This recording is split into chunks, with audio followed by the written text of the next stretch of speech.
Astaghfirullah Rabbal baraya, Astaghfirullah minal khataya. Bismillahirrahmanirrahim. Assalamualaikum warahmatullahi wabarakatuh. Masih di channel Iqja Alia bersama saya Arwani. Antunipun Eyang Suroto Nginden Surabaya sing paling ganteng dewe. Bapak Ibu sekalian, kita adalah manusia. Sebagai Allah, pasti kita akan diuji untuk mengetahui seberapa besar kadar keimanan dan ketakwaan kita kepada Allah Subhanahu wa taala.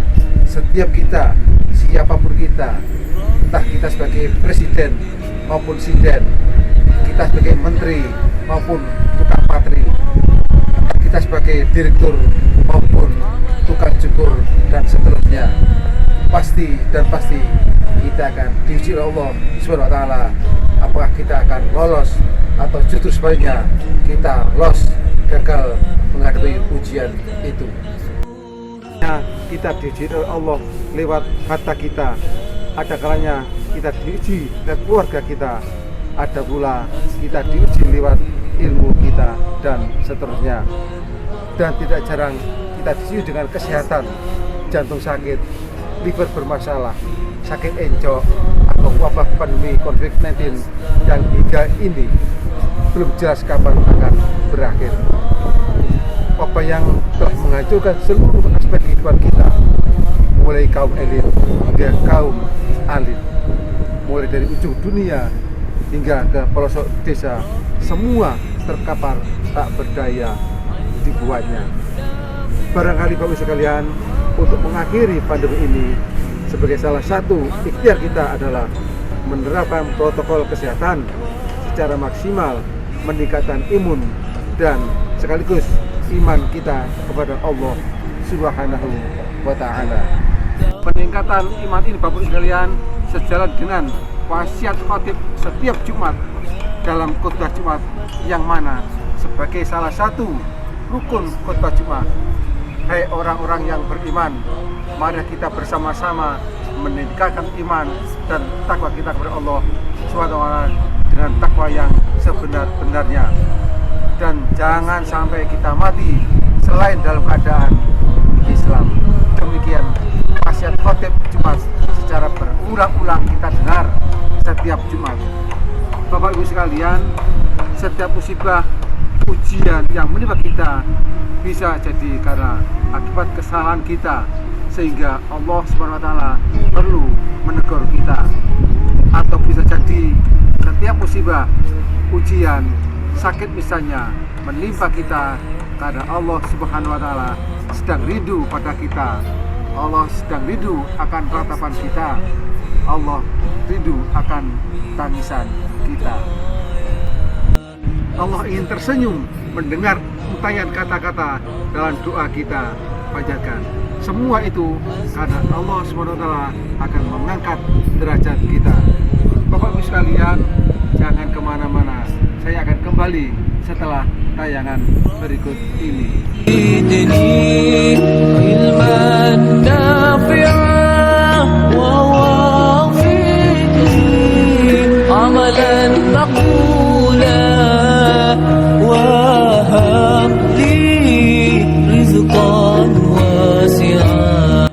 Bapak Ibu sekalian, berbicara tentang penyakit, Hujatul Islam Imam Al-Ghazali radhiyallahu anhu membagi penyakit menjadi dua macam, yakni penyakit jasmani dan penyakit rohani. Bapak Ibu sekalian, perbedaan keduanya diantaranya adalah, yang pertama, penyakit jasmani kita lebih tahu daripada orang lain, sedangkan penyakit rohani orang lain jauh lebih tahu daripada kita.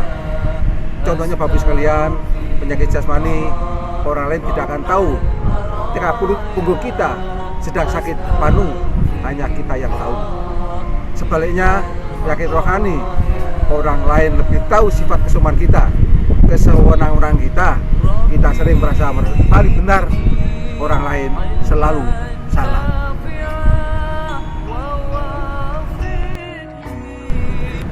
Kita sering memaksakan kehendak kita, padahal kehendak kita tidak selamanya benar. Bahkan terkadang menggolimi orang lain, dan itu sering tidak kita sadari, bahkan kadang berulang-ulang kita lakukan. Yang kedua, Bapak Ibu sekalian, kita sering tidak adil dalam memperlakukan kedua jenis penyakit ini. Kita lebih memprioritaskan penyakit jasmani daripada penyakit rohani. Kita rela menghabiskan puluhan juta, bahkan ratusan juta agar jasmani kita tetap sehat, tetap fit, tetap fresh. Apalagi di saat jasmani kita benar-benar sedang sakit. Lalu bagaimana tatkala rohani kita yang sakit?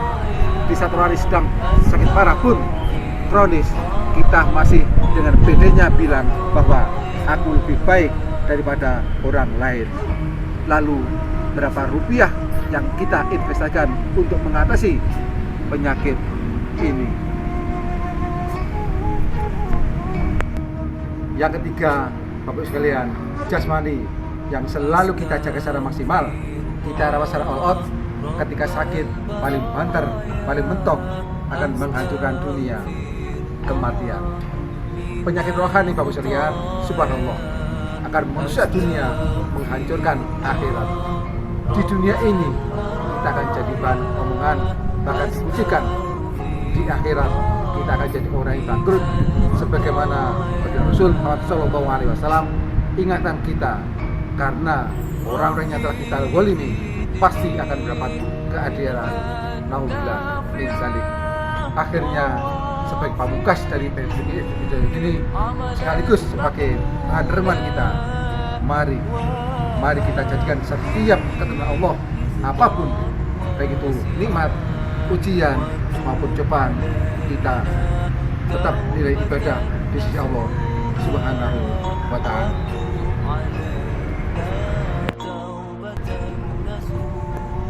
Terima kasih atas perhatian. Mohon maaf atas segala kesalahan. Kurang lebihnya mohon maaf. Sampai ketemu lagi di episode berikutnya dengan tema cinta Rasul disusul birrul walidain. Insya Allah. Wassalamualaikum warahmatullahi wabarakatuh. أستغفر الله من الخطايا